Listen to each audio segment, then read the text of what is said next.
C'est ton gars Vantard qui revient une fois de plus again and again te balancer cette dose, ce nectar survitaminé. Va chercher ton bavoir, mets-le bien en place, car tu sais que tellement c'est bon, onctueux, délicieux, tu vas t'en foutre partout et tu vas dégueulasser ton tricot tout neuf. Donc le film du jour s'intitule Hitman and Bodyguard.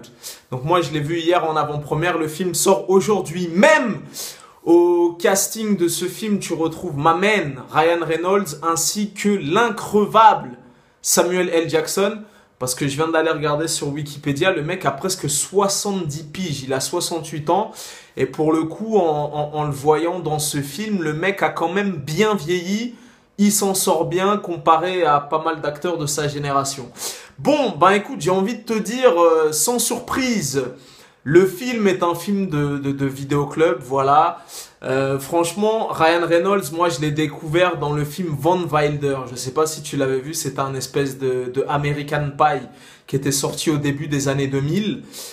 Voilà, ensuite il y a eu une ascension fulgurante de Ryan Reynolds. Il possède une plastique voilà, avantageuse, il peut jouer dans des films d'action, dans des comédies, tout ça, mais malheureusement, Ryan Reynolds a toujours floppé au box-office, c'est un truc de dingue.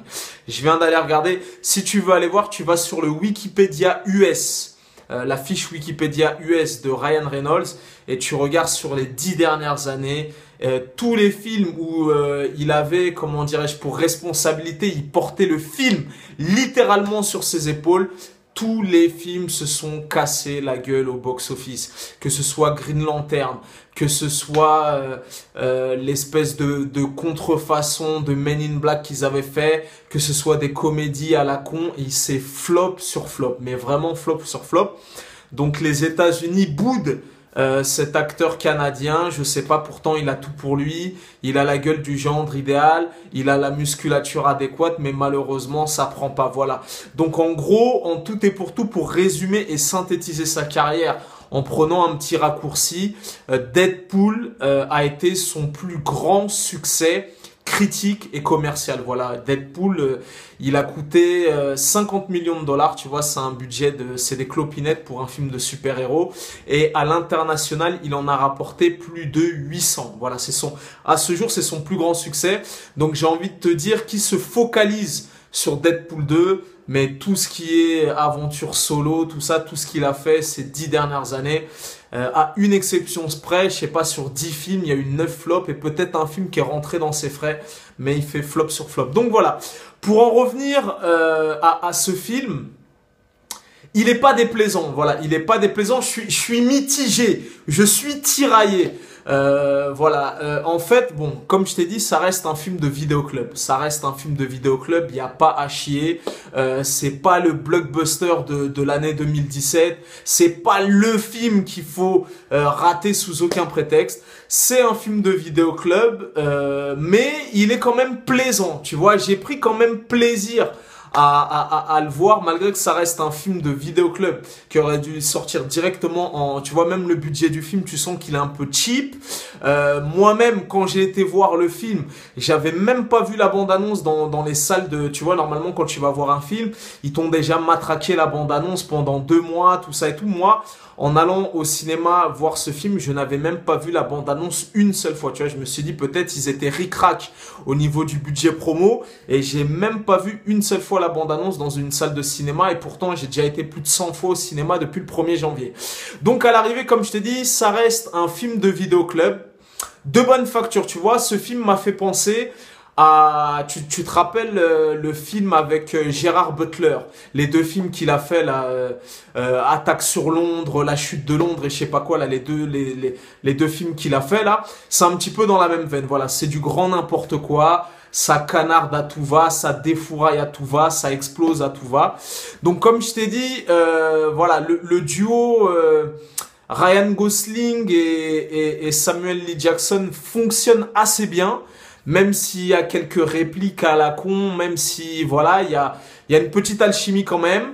Il y a 2-3 trucs qui m'ont fait rigoler et au niveau de l'action, voilà, franchement, c'est pas mal. Vraiment, c'est pas mal parce que j'ai été regarder, tu vois, je t'ai dit, quand Vantard te livre sa chronique de cinéma, c'est une chronique aboutie. Il te donne des chiffres, il te donne des anecdotes croustillantes, tu vois. Je maîtrise mon sujet, c'est pas des ouais, le film il est bien, vas-y va le voir, ou tu vois, on essaye d'aller jusqu'au bout des choses. Donc en fait le réal de ce film, c'est le réal du Expandable 3. Donc je sais pas si c'est une bonne référence en soi, mais tout ça pour dire que le mec, il a quand même un savoir-faire. Il a quand même une maîtrise du truc.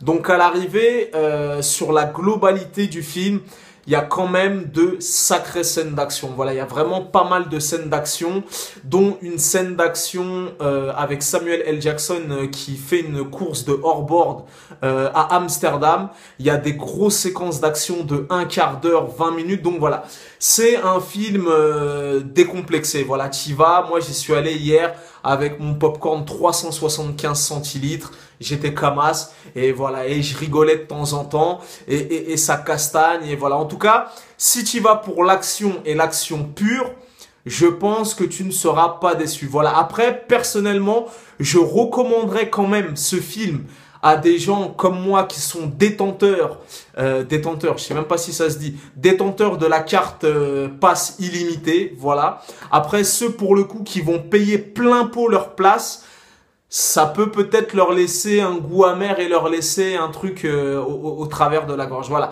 Si t'as la carte passe, une carte passe illimitée, ça va. À la rigueur, je te le recommande. Après, pour ceux qui payent plein pot, je ne me prononce pas. Voilà. J'ai pas envie de trop me mouiller. Voilà. À l'arrivée, comme je t'ai dit, en tout cas, quoi qu'il en soit, si t'as aimé les films là avec Gerard Butler, c'est à peu près dans la même veine, tu vois, le genre de film décomplexé où ça défouraille, où le mec est là, et voilà, où ça zigouille. Sauf que, à l'arrivée, ces films de Gerard Butler, c'était des films entre guillemets sérieux. Là, quand même, t'as une petite dose d'humour supplémentaire. Donc voilà, en tout cas, il y a quand même dans ce film quelques séquences d'action assez spectaculaires.